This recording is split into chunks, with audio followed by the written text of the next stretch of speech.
প্রশ্নোত্তর পর্ব রেখেছি, আমরা ফ্লোরকে উন্মুক্ত করে দিচ্ছি। আপনারা একটু আপনাদের প্রশ্নগুলো যদি একটু করেন, ভলান্টিয়াররা একটু হেল্প করবেন।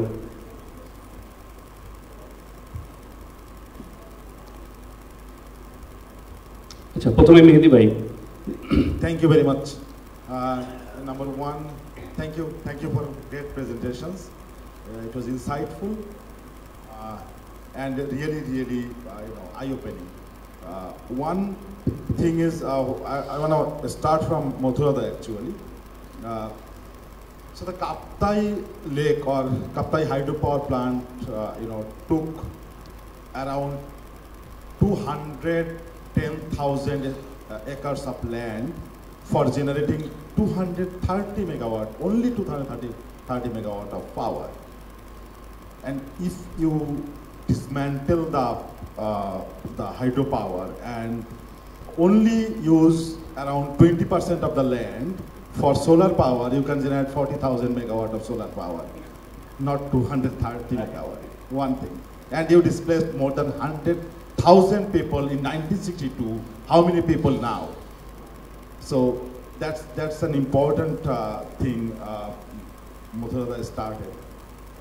Then I saw that several things in gender. We started talking about this 4 years ago, that how many women are involved in the energy management, where they are managing 100%, almost 100% of the household level energy management, but not the production level.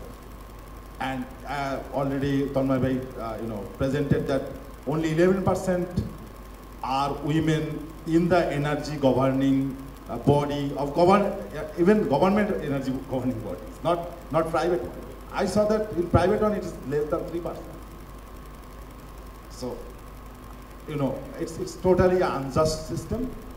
And in labor case, we worked several times. We are working with SRS that in every power project there is the killing of labor. It's institutional killing, systematic killing of labors, but no compensation. There is no involvement of labors in the management of that energy generating facilities. So these are the things, that is why this session is very important for everyone, for all of us. I think we'll get some new points from there. Thank you.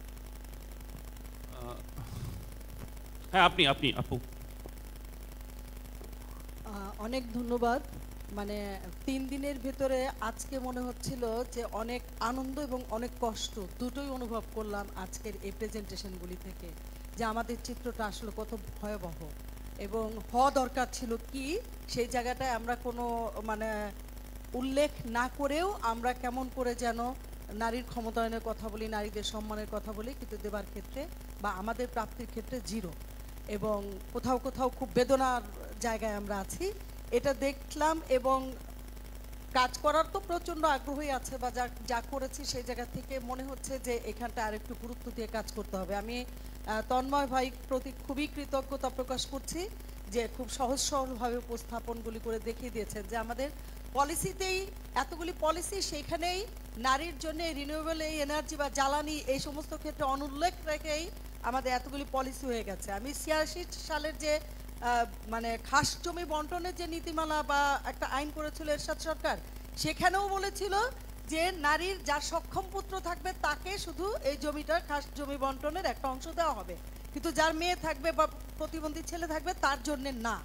এখন এই যে কতগুলি বৈপরীত্য জায়গা, কিন্তু তখনও আমরা বলতাম এতদিন যে ওই সময় কোনো নারী অংশগ্রহণ করে নাই পলিসি মেকিং এর ক্ষেত্রে। এই এতগুলি পলিসির ক্ষেত্রে এখনো কি নারীদের কোনো অংশগ্রহণ ছিল না? তারা কি কোনো ভয়েস দেয় নাই? অথবা না দিলেও আমাদের পুরুষ ভাইয়েরা যারা আছেন এখানে যারা আছেন প্রত্যেকেই নারীর জন্য আমাদের বেদনা সমবেদনা সবকিছু রয়েছে, কিন্তু তারপরে দেখেন কাজের জায়গায় যায় আমাদের এইখানটায় কিন্তু একদম আমরা মাথা থেকে আউট হয়ে যায়। এই বিষয়টা এখনো সময় আছে আমাদের কথা বলার বা কাজ করার ক্ষেত্রে। আমি গতকালকে 4 জন ইয়াং লেডির সাথে আমাদের একটা ছোট্ট একটা আলাদা মিটিং একটা হয়ে গেল, কথা উঠে গেল। সেখানে তারা বলছিল নারী এখন অনেক সমতার জায়গায় চলে আসছে।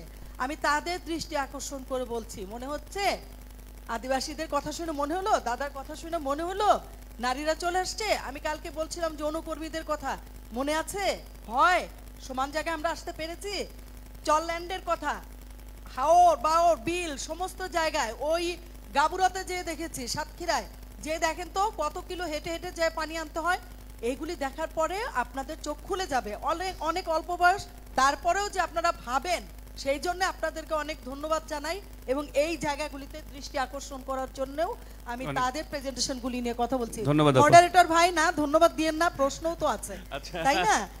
কারণ এইগুলি যাচ্ছে প্রতিক্রিয়া, খলবল করে উঠছে এখনকার এই আলোচনাটা, যে আসলে জ্বালানি আমরা বন্যার ভিতর দেখি যে বাচ্চাদের নিয়ে মানে বাবারা বসে যেহেতু কাজ নাই তাস খেলে, আর মায়েরা ঠিকই গোবর দিয়ে জ্বালানি। হ্যাঁ, প্রশ্নটা করবেন প্লিজ। আচ্ছা, প্রশ্নটা হচ্ছে এইটা যে আমাদের সমতার জায়গায় না আসি এই রিনিউয়েবল এনার্জির ক্ষেত্রে নারীদেরকে গতকালকেও বলেছিলাম, আজকেও বলছি, অনেক বেশিভাবে সম্পৃক্ত করার উপায়গুলি কি এবং কখন থেকে আমরা সেইগুলিকে নিয়ে কাজ করতে পারবো সেই জায়গাটায়। ধন্যবাদ আপনাকে। অনেক ধন্যবাদ মুক্তাপা। মুক্তাপা অনেক সুন্দরভাবে দুটো প্রশ্ন করেছেন, আসলে মানে তার বক্তব্যের মধ্যে প্রশ্ন ছিল। প্রথমে তন্ময় ভাইকে দিতে চাই।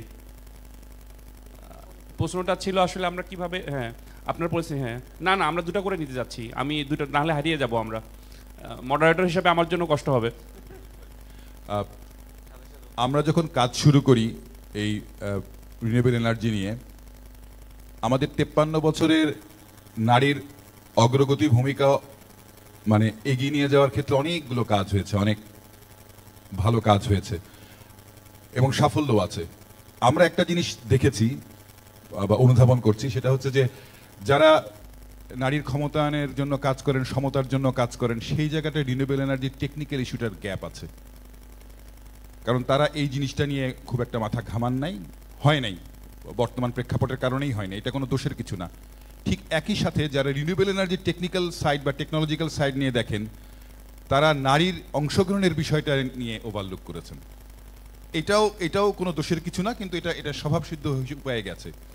আমরা এই দুটোর সংমিশ্রণ চাই এবং আমরা মনে করি যে যদি আমরা যারা মেইন স্ট্রিম সংগঠনে কাজ করি, নারীর জন্য কাজ করি, নারীর ক্ষমতায়নের জন্য কাজ করি, সেক্ষেত্রে আমরা যদি রিনিউয়েবল এনার্জিকে আমাদের সাথে ট্যাগ করি, যুক্ত করি, এবং একই সাথে রিনিউয়েবল এনার্জি নিয়ে যারা কাজ করছেন তারা যদি নারী অধিকারের কথা বলেন, যেমন আজকে মেহেদি ভাই বলছেন, আর অনেকেই আছেন যারা টেকনিক্যাল পার্ট নিয়ে পার্সন আছেন, তারা যদি বলেন, এই সংমিশ্রণটা যতক্ষণ পর্যন্ত না হবে ততক্ষণ পর্যন্ত এই ফিল্ডে, স্পেসিফিকলি এই ফিল্ডে কাজ করাটা একটু কঠিন হবে। So we are trying for that. আমরা ক্যাম্পেইন করছি, অ্যাওয়ারনেস রেজিং এর কাজটা করছি। ধন্যবাদ তন্ময় ভাই। মিনা ভাই, আপনার পক্ষ থেকে যে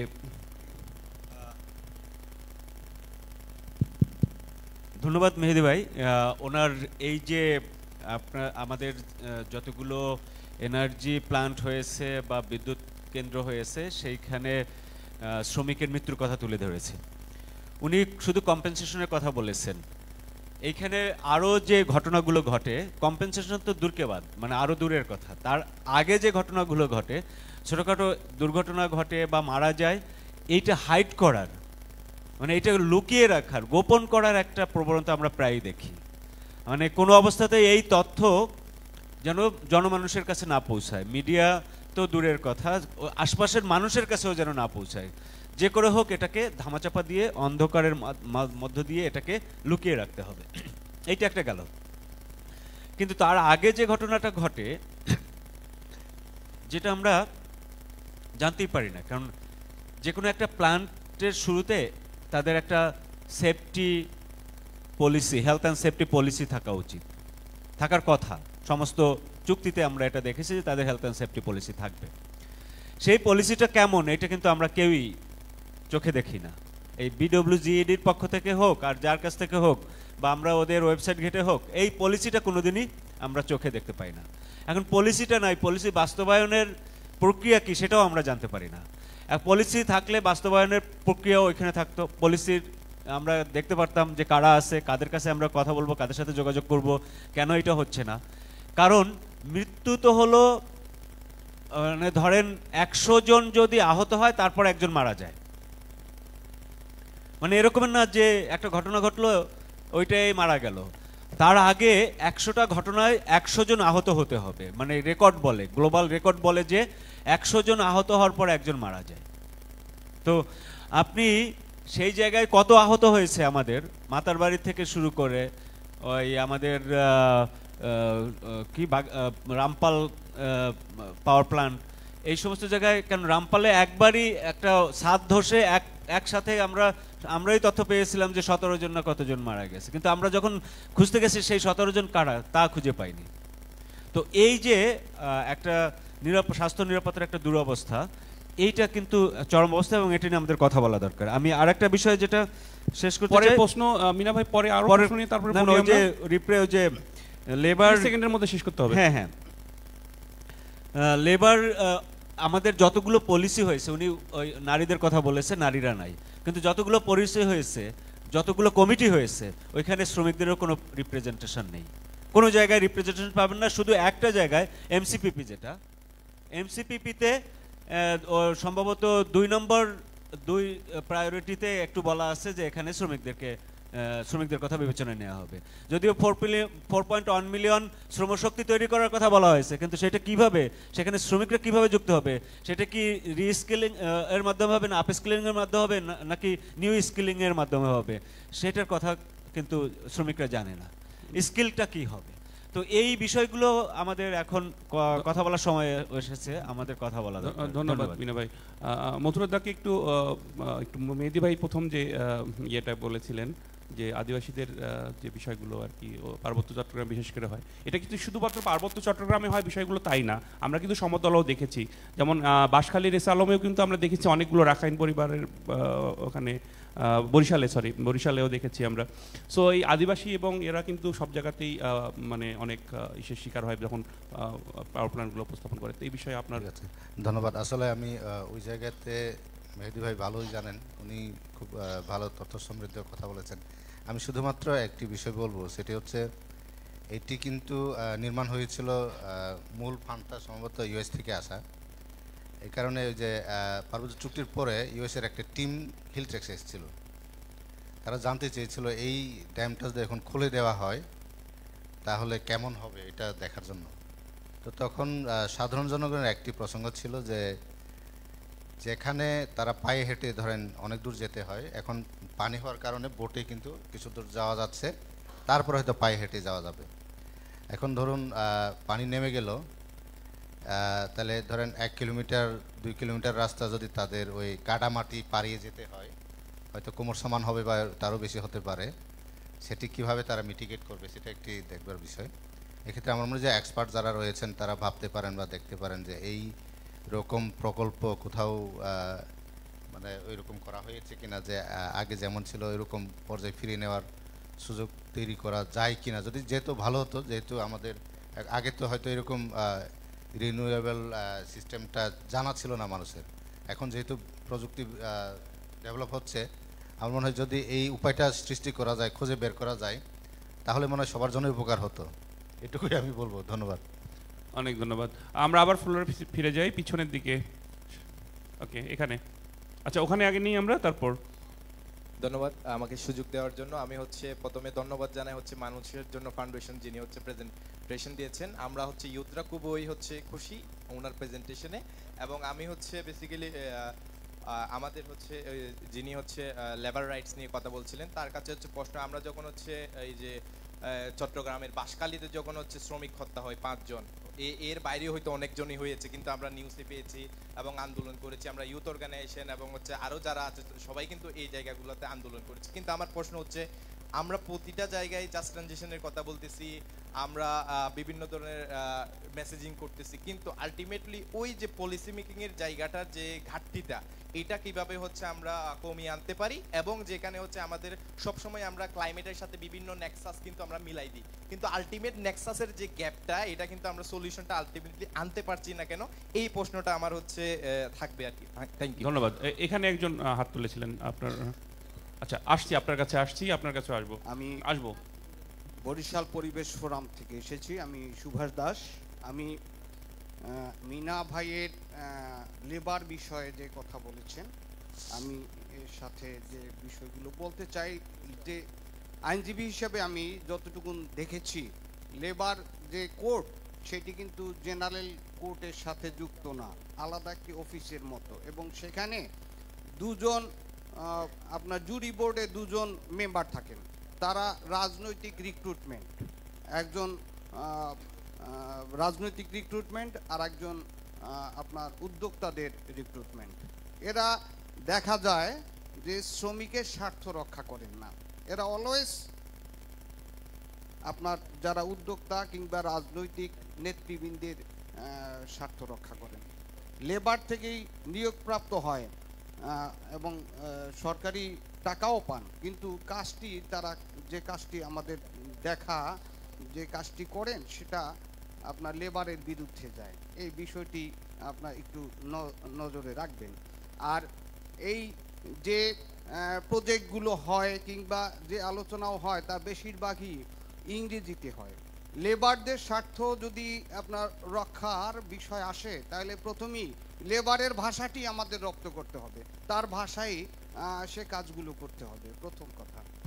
ধন্যবাদ। আমরা একটু নারীর যে বিষয় এসেছে, নারীর ক্ষেত্রে আমি একটি কন্যা শিশুর বাবা হিসেবে আমার যে অভিজ্ঞতা সেটি, আমার শিশুটিকে সাইকেল চালানোর জন্য দেওয়ার পরে দেখা গেল বলতেছেন পিছন থেকে সাধারণ মানুষই বক্তব্য যে বুঝবে বাবা বুঝবে আর একটু বড় হইলে।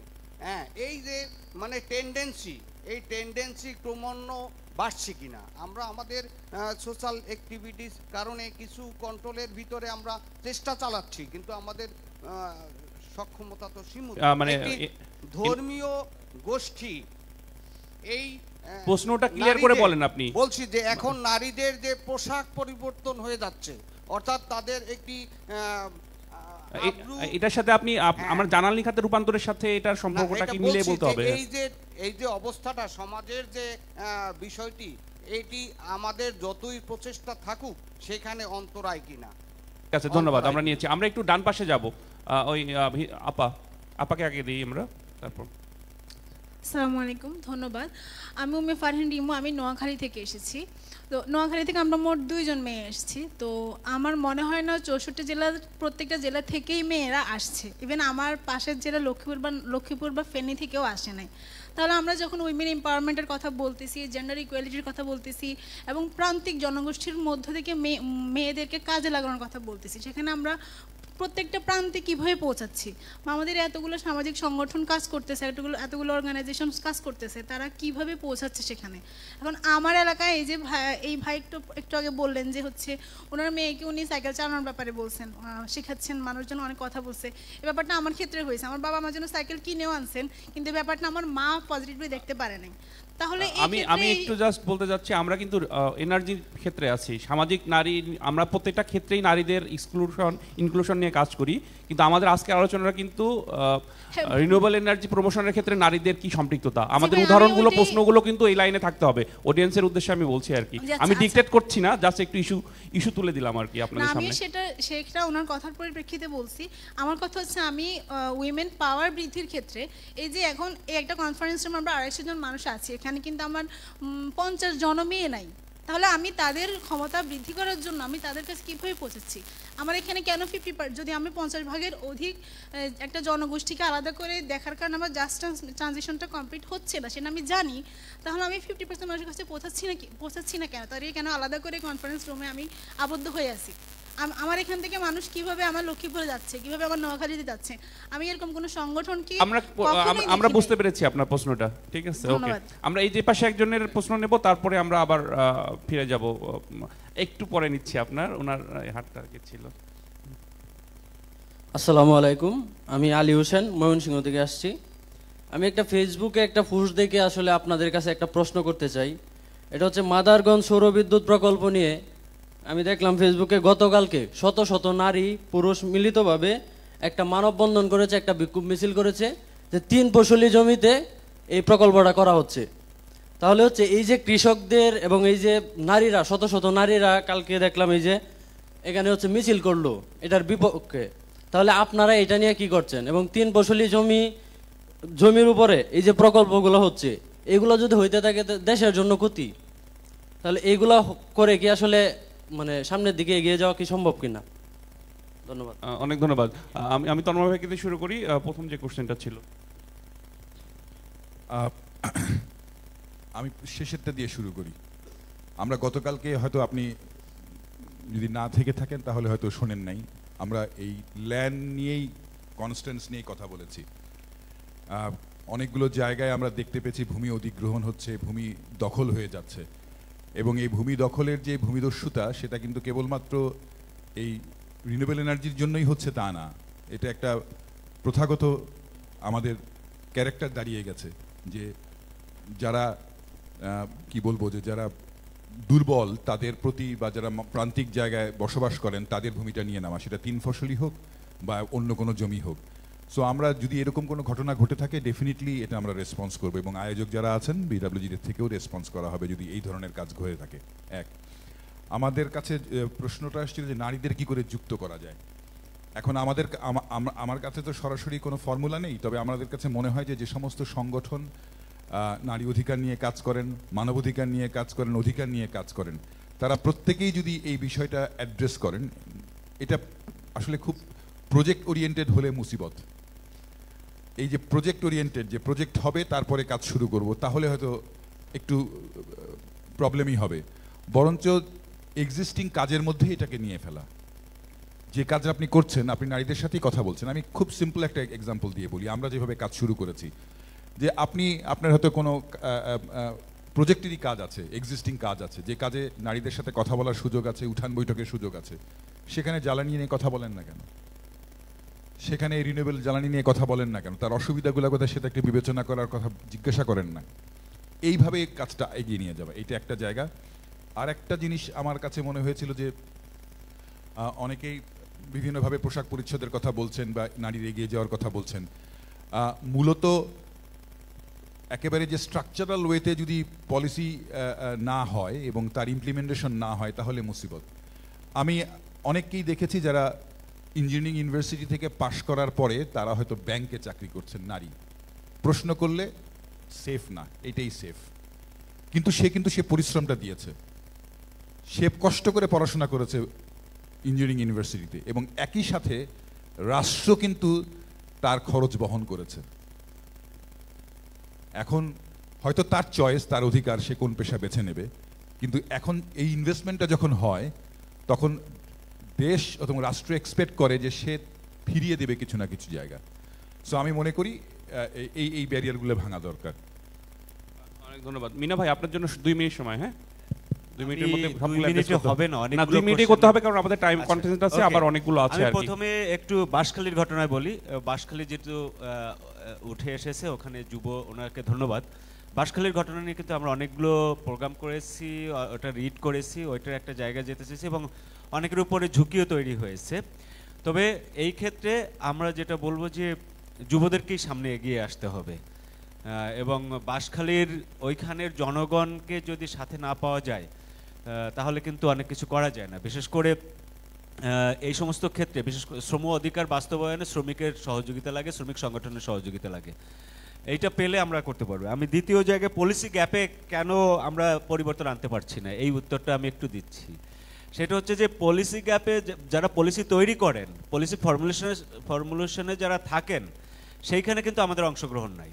অথবা আমাদের এখন বলতে হবে যে আমাদের অংশগ্রহণের কথাটা এখন বলতে হবে, যেহেতু এখন অবস্থার পরিবর্তন হয়েছে। অথবা আপনারা যদি এখানে যারা আছি তারা যদি বলি যে এই পলিসি কে করেছে, আগে প্রশ্নটা করা যে পলিসিটা কে করেছে, অর্থাৎ পলিসিটা ঘেটে দেখতে হবে যে ওইখানে কার কার অংশগ্রহণ ছিল, কার কার ছিল না। যাদের ছিল না তাদেরকেই ভয়েস রেজ করতে হবে।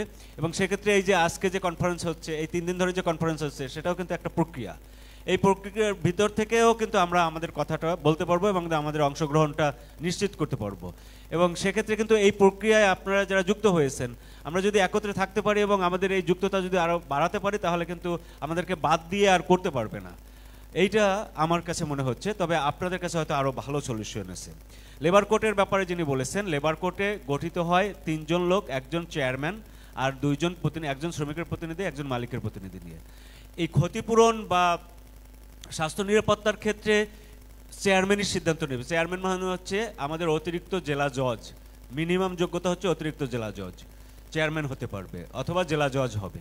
তো অতিরিক্ত আপনার যখন শিল্প বিরোধ বা শ্রম বিরোধ ঘটে তখন ওই শ্রমিক মালিকের সিদ্ধান্তের ব্যাপার হয়, তিনজনে একত্রে বসা দরকার। কিন্তু অন্যান্য ক্ষেত্রে স্বাস্থ্য নিরাপত্তা, ক্ষতিপূরণ, এই সমস্ত বিষয়ে চেয়ারম্যানই একাই সিদ্ধান্ত নেন।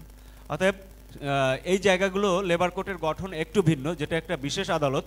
এইটা এখন পর্যন্ত সারা বাংলাদেশে 13টা আদালত আছে। ঢাকায় আগে 3টা ছিল, এখন ঢাকায় এখনও 3টা, গাজীপুরে আছে, চট্টগ্রামে 2টা, খুলনাতে, রাজশাহীতে, বরিশালে, রংপুরে এরকমের আদালতগুলো আছে। অতএব আপনারা এই এটা না ভাষা ইংরেজিতে, এটা আমরা সবসময় বলি, সমস্ত ইভেন যত বাংলাদেশেও যত পলিসি হয়েছে এগুলো ম্যাক্সিমাম হচ্ছে সবগুলোই মনে হয় ইংরেজিতে ড্রাফট করা। অতএব কারণ ইংরেজিতে তথ্য পাওয়া যায়। শেষের জায়গায় একদম আমি মাদারগঞ্জ সৌরবিদ্যুৎ প্রকল্পের যিনি তুলেছেন ওনাকে ধন্যবাদ। আমরা যে আজকে জাস্টের কথা বলতেছি, তার মানে ওখানে জাস্ট হয়নি। কারণ জাস্ট হতে হলে কি কি লাগবে? মানুষ, পরিবেশ, অর্থনীতি, এর কারো ক্ষতি করা যাবে না। কারো এখন ওইখানে জাস্ট হয়নি এটা আমরা পরিষ্কার বুঝতেছি। জাস্ট হইলে ওই মানুষগুলো আর প্রতিবাদ করতো না, ওই মানুষগুলো মিছিল মিটিং করতো না। আমরা কিন্তু আজকে এখানে একত্রিত হয়েছি বা এই 3 দিন ধরে কথা বলতেছি যাতে জাস্ট হয়। অর্থাৎ জাস্ট হওয়ার জন্য আমাদেরকে বলতে হবে। ওইটা একটা উদাহরণ। এবং বিডব্লিউজিইডি বা এই যে আমরা 3 দিন ধরে যারা অর্গানাইজ করছি তারা অবশ্যই এই বিষয়ে আমরা মানে আমরা আমাদের কথাগুলো বলবো এবং আপনাদেরকে সাথে পাবো, এটাও আশা রাখি যে আপনারা সাথে থাকবেন এবং এটা যেন জাস্ট হয়। কোনো অবস্থাতে যেন মানুষ, পরিবেশ, অর্থনীতির ক্ষতি করে বা এটার ধ্বংস করে আমরা কোনো রূপান্তর চাই না, পরিবর্তন চাই না। ধন্যবাদ মিনা ভাই। এখানে একটু মাইকটা দেবেন, হ্যান্ড মাইকটা। জি, আসসালামু আলাইকুম। আমি বায়োজিৎ ক্লাইমেট ইনস্টিটিউট থেকে এসেছি, খলিলুল্লাহ খান। আমার স্পেসিফিক প্রশ্নটা তন্ময় স্যারের কাছে। হ্যাঁ, এবার শোনা যাচ্ছে? আচ্ছা, ঠিক আছে, থ্যাংক ইউ ভেরি মাচ। প্রথমত হলো আপনার ডেলিভারেশনটা খুবই চমৎকার হয়েছে। আমি এ নিয়ে কথাবার্তা বলি তো আমাকে শুনতে খুব ভালো লেগেছে, তথ্যভিত্তিক। আমার স্পেসিফিক প্রশ্নটা হলো আপনি বলেছেন যে নারীদের সম্পৃক্ততা, it is related to generation of power, এটা বলেছেন। তো আমি স্পেসিফিক জানতে চাচ্ছি যে কিভাবে, হোয়াট আর দ্য মেকানিজম যেটা করলে নারীরা সত্যিকারভাবে প্রকৃতভাবে অংশগ্রহণ করতে পারবে বিদ্যুৎ জেনারেশন ব্যাপারে, 1।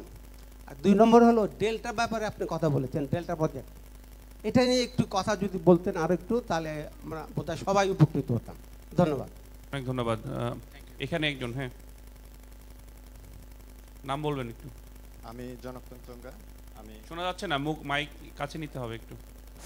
হ্যালো, জি শোনা যাচ্ছে এখন? আমি জনকতন চঙ্গা। আমি জনকতন চঙ্গা। আমার বাড়ি হচ্ছে রাঙামাটি, রাজস্থলী। আমি টিআইবিতে আছি এখন। আমার প্রশ্ন হচ্ছে মূলত 2টা পয়েন্টে। মার্জিনালাইজড পিপল, যখন আমরা বলি যখন কোনো প্রকল্প বাস্তবায়ন হয় তখন দেখা যায় সেই প্রকল্পের ভুক্তভোগী হয় একেবারে আগে থেকে, যারা প্রজন্মের পর থেকে যারা আগে থেকে ভুক্তভোগী হয়ে আসছে, যারা প্রান্তিক জনগোষ্ঠী, এবং তারাই সবসময় নিষ্পেষিত হয় সেখানে।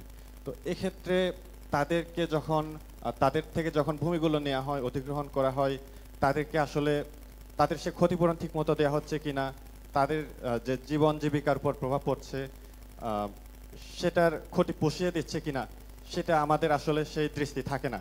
তখন দেখা যায় সে প্রকল্পের ফলে যারা লাভবান হয় তারা আসলে সেই নিষ্পেষিত মানুষগুলো হয় না, তারা হয় মূলত যারা লাভবান হয়, বারবার তারা লাভবান হতে থাকে সে প্রকল্পের ফলে। তো এই যে আমাদের সরকার যে পলিসি বা নীতি নির্ধারণ করার যে প্রক্রিয়া, সে অর্থনৈতিক লাভের যে প্রক্রিয়া, সেটার সমাধান হিসেবে কি হতে পারে? এবং আমার দ্বিতীয় প্রশ্ন হচ্ছে পার্বত্য চট্টগ্রাম বিষয় নিয়ে। আমি যেহেতু পার্বত্য চট্টগ্রামেরই একজন নাগরিক, তো আমার প্রশ্ন হচ্ছে সেখানে যদি কোনো প্রকল্প করা হয় তাহলে সেখানে অবশ্যই ভূমি অধিগ্রহণ করতে হবে। তো আমরা জানি যে সেখানে ভূমি বিরোধ নিষ্পত্তি কমিশনের কাজ এখনো চলমান আছে, পার্বত্য চুক্তিও এখনো আসলে বাস্তবায়ন হয়নি। তো আমার প্রশ্ন হচ্ছে সেখানে যদি আমরা রিনিউয়েবল এনার্জি নিয়ে কাজ করতে চাই, সেখানে কোনো প্রকল্প করতে চাই, তাহলে সেখানে ভূমি অধিগ্রহণ তো সম্ভব হওয়ার কথা নয় পার্বত্য চুক্তি অনুসারে। কারণ একটি হচ্ছে সেখানে যে অনিবন্ধিত জমিগুলো আছে সেখানে আসলে খাস শব্দটি স্থানীয়ভাবে আসলে ব্যবহার করা হয় না। মনে হয় বুঝতে পেরেছি আপনার প্রশ্নটা আমরা। যেহেতু আপনার প্রশ্ন হচ্ছে যেহেতু হয়নি এখনো, ভূমি নিষ্পত্তি আইন এখনো হয়নি, তাহলে ওটাখানে রিনিউয়েবল প্রজেক্ট সরকার করতে পারবে কিনা। আরেকটু আছে, সেটা হচ্ছে যারা ক্লিয়ার করে বলতে হবে একটু, আমাদের সময় স্বল্পতা। কাপ্তাইবাদের ফলে সেখান থেকে যারা উদ্বাস্তু ছিল, ভারতে যারা সেখানে উদ্বাস্তু শরণার্থী হিসেবে চলে গিয়েছে, তাদেরকে পুনর্বাসন না করে যদি আবার প্রকল্প করা হয়, যেমন হচ্ছে এখন যে চলমান প্রকল্প আছে, যেমন সীমান্ত সড়ক, সেখানে আমরা এখনো দেখছি অনেকে উদ্বাস্তু হয়ে যাচ্ছে, তো তাদেরকেও পুনর্বাসন করার একটি ব্যাপার রয়েছে। বুঝতে পেরেছি। আমরা কিভাবে এটি নিষ্পত্তি করব? অনেক ধন্যবাদ। আমরা একটু শামীম ভাইকে যাই। আমার প্রশ্ন না, আমি সরাসরি একটা রিকমেন্ডেশন দিতে চাই, বিশেষ করে নারীর পার্টিসিপেশনের জায়গা থেকে। আমার মনে হয় যে এনার্জির জায়গায় আমরা নারীকে অনেক বেশি আসলে রিসিভার হিসেবে ভাবছি, কিন্তু একই সাথে আসলে অ্যাক্টিভ পার্টিসিপেশনে ভাবা দরকার। সেই জায়গায় নারী উদ্যোক্তা তৈরি করা দরকার। ফলে আমরা জেন্ডার এবং এনার্জি নিয়ে যারা কাজ করছি, আমার সুনির্দিষ্ট পরামর্শ হচ্ছে যে লোকাল যে চেম্বার অফ কমার্সগুলো আছে তাদের সাথে আসলে পার্টনারশিপের জায়গা তাদেরকে টার্গেট হিসেবে রাখা, যাতে করে লোকালি নারী উদ্যোক্তা তৈরি হতে পারে এই জায়গাটা। Thank you. ধন্যবাদ। আমরা সর্বশেষ একজনের কোশ্চেন নেব, তার বেশি নিতে পারবো না। আমরা ওই সাইডে একজনের কোশ্চেন নিতে চাই, এটাই শেষ। আমাদের সময় স্বল্পতার জন্য আমরা অনেক দুঃখিত। আমি আনিসুর রহমান সাইমন, কথা বলছি ইউনিটের পক্ষ থেকে। আমরা জাস্ট ট্রানজিশনের কথা বলতেছি। এখন জাস্ট ট্রানজিশনের একটা বিরাট অংশ হচ্ছে জাস্টিস ইন সোসাইটি। আমরা এখানে আসলে এনার্জি ট্রানজিশনটা প্রমোট করতেছি আমাদের রিনিউয়েবল এনার্জির জন্য, কিন্তু এখানে মার্জিনালাইজড কমিটির যে কথা বলা হয়েছে বা নারীদের কথা বলা হয়েছে, যদি এই যে সোসাইটির যে জাস্টিস এটা পূরণ না হলে, তাহলে কিভাবে তারা এনার্জি ট্রানজিশন পর্যন্ত সম্পৃক্ত হওয়ার জন্য আসতে পারবে? তো আমাদের যে এনার্জি ট্রানজিস্টের যে এনজিও সংস্থাগুলো আছে, তারা জাস্টিস ইন সোসাইটির সঙ্গে যারা কাজ করতেছে, তাদের সঙ্গে নেগোসিয়েশনটা কতটুকু, এবং হচ্ছে পলিসি নিয়ে কথা বলা হচ্ছে, মার্জিনালাইজড কমিউনিটির যে পলিসি মেকিংগুলো হচ্ছে এনজিওগুলোর সাথে আমাদের পলিসি মেকারদের নেগোসিয়েশন কতটুকু এবং পদক্ষেপটা কি, আমি জানতে চাই। ধন্যবাদ। আমাদের সময় স্বল্পতার কারণে আর অনেক প্রশ্ন নিতে পারছি না। আসলে প্রাণবন্ত হয়েছিল, প্রশ্নগুলো আসতেছিল, কিন্তু আমাদের হাতে অনেক সময় স্বল্পতা। পরের সেশন আছে, আমাদের জায়গাটা ছেড়ে দিতে হবে। আমি আন্তরিকভাবে দুঃখিত, তবে আশা করি তন্ময় ভাই এবং মিনা ভাই তাদের মানে উত্তরের মাধ্যমে এগুলো ক্লিয়ার করে দেবেন। তো আপনাদের দুইজনের জন্য 2 মিনিট করে সময়। হ্যাঁ,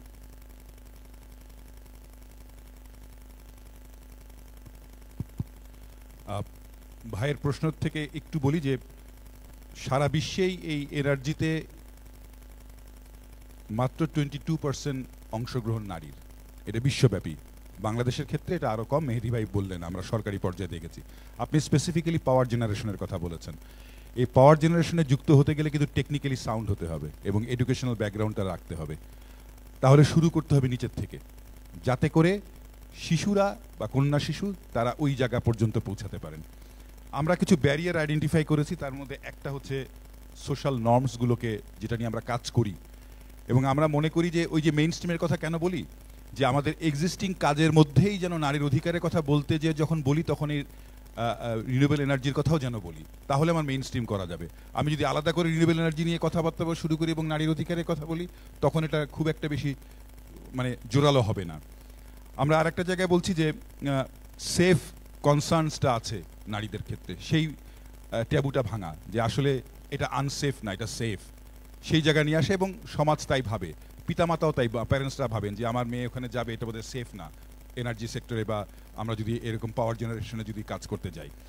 এবং ওইখানে একটা ডিসক্রিমিনেশন আছে, সেটা হচ্ছে স্যালারি জায়গায়, ওইটা ভাঙতে হবে। কারণ একই কাজ করেন, এবং অন্যান্য ওয়েজের ক্ষেত্রেও তাই, যে নারী পুরুষ তো সমান সমান পান না, কৃষকের ক্ষেত্রেও তাই হয়, এখানেও ওই একই চিত্র বিরাজমান।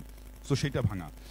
আমি আর একটা জায়গায় খালি বলবো, যে শামীম ভাইয়ের কথা বলবো। শামীম ভাই আরেকটা পয়েন্ট বলেছেন আমাদের জায়গা থেকে, যে এন্টারপ্রেনারশিপের জায়গায় নারীদের নিয়ে যাওয়া, এবং লোকাল চেম্বার অফ কমার্স হতে পারে একটা ভালো জায়গা।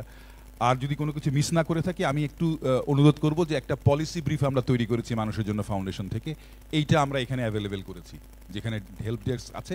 হয়তো পুরো চিত্র পাওয়া যাবে না, বাট শুরু করার জন্য চিত্রটা পাওয়া যাবে। সেই জায়গাটা আমরা চেষ্টা করেছি ডাটা কালেকশন এবং একটা স্টাডি ফাইন্ডিংসের জায়গা থেকে আমরা এই পলিসি ব্রিফটা তৈরি করেছি। হয়তো এটা পড়া গেলে আমাদের কিছু তথ্য আমরা পেতে পারি। ধন্যবাদ। আমি কি সব অ্যাড্রেস করেছি, কোনো কিছু বাদ যায়নি তো? ও আচ্ছা, ডেল্টা প্ল্যানের কথা একটা খালি বলি যে এটা 2021 সাল পর্যন্ত যে প্ল্যানের কথা বলা হয়েছিল, 100 বছরের 2018 সালের যেটা পাবলিশ করা হয়েছে, এইখানে আমরা দেখেছি যে আলাদা করে স্পেসিফিকলি উইমেন নিডস অ্যান্ড এনার্জির কথাটা উল্লেখ নাই, এবং একই সাথে তার জন্য যে স্পেসিফিক মেজারমেন্ট বা মেজার নেওয়া উচিত সেটাও তো নাই। এই জায়গাটাই আমরা বলেছি। অনেক ধন্যবাদ তন্ময় ভাই, খুবই কনসাইজ অ্যান্সার। মিনা ভাই, আপনার জন্য 2 মিনিট সময়।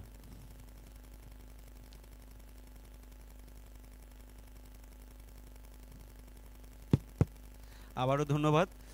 আমি যিনি প্রকল্পের ফলে যারা উচ্ছেদ হয় তাদের দিয়েই একটু শুরু করি।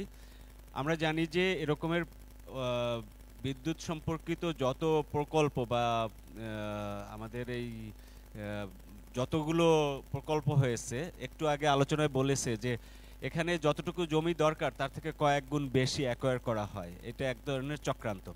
অতএব উচ্ছেদের ক্ষেত্রে যদি সামাজিক সচেতনতা এবং আমাদের যৌথ উদ্যোগ না থাকে, আমরা যদি একে অপরকে যুক্ত করতে না পারি, তাহলে এই উচ্ছেদ আমরা ঠেকাতে পারবো না এবং এই উচ্ছেদে আমরা ক্ষতিগ্রস্ত হতেই থাকবো।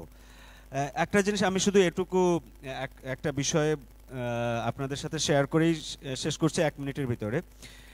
আপনারা ইতিমধ্যে শুনেছেন যে আমাদের যে জ্বালানি সোর্স, সেগুলোর প্রাকৃতিক গ্যাস থেকে আসে হচ্ছে 60 থেকে 70 ভাগ, আমাদের কয়লা থেকে আসে 20 থেকে 25 ভাগ, তেল, ডিজেল বা পেট্রোল এর থেকে আসে 10 থেকে 15 ভাগ, এবং যেটা একটু বলা হয়েছে যে 2 থেকে 5 ভাগ হচ্ছে আমাদের রিনিউয়েবল থেকে আমরা পাচ্ছি, যেটা এখনো 4.5 ভাগে বলা হচ্ছে, যে আমরা দেখলাম যে 4.5 ভাগে। এইগুলোর আবার দেখা যাচ্ছে যে শিল্প সেক্টরে ব্যবহৃত হয় 40 থেকে 50, কিন্তু এটা আবার আমাদের সম্প্রতি গবেষণায় দেখা যাচ্ছে এর 42 মানে 40 থেকে 50-এর মাঝামাঝি 42 ভাগ ব্যবহার করে। এই 42 ভাগের আবার 15 ভাগ ব্যবহৃত হয় হচ্ছে আরএমজি সেক্টরে। তো এই যে আমাদের মানে আমরা যতটুকু কনজিউম করি, বা আমরা এই আজকে যে আমরা 3 দিন ধরে, আজকে আমাদের 3য় দিন, 3 দিন ধরে যে আলোচনাগুলো করছি, বাংলাদেশ গ্লোবাল ওয়ার্মিংয়ে কিন্তু খুবই আমাদের অংশ খুবই কম। কারণ যদি জনসংখ্যায় আমরা 21তম, কিন্তু গ্লোবাল ওয়ার্মিংয়ে আমাদের ইয়েটা হচ্ছে 5 ভাগ বা 4 ভাগ বা 5 ভাগের মতো, এর বেশি না।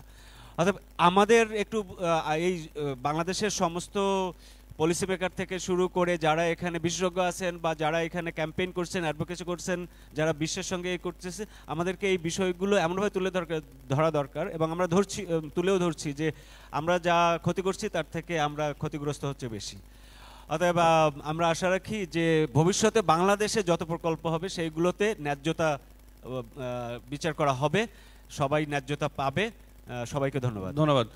আমি এই পর্যায়ে একটু মথুরদাকে দিতে চাই, কারণ একটা ভূমির পাহাড় পার্বত্য অঞ্চলে ভূমির একটা বিষয় প্রশ্ন এসেছিল, যদি এই বিষয়ে যদি 1 মিনিট একটু বলেন আপনি। আচ্ছা, ধন্যবাদ। বিশেষ করে জনকতন সঙ্গে যে প্রসঙ্গটি তুলেছেন, আমি একটি বিষয় বলি যে পাকিস্তানের দিকে যাওয়া বাংলাদেশের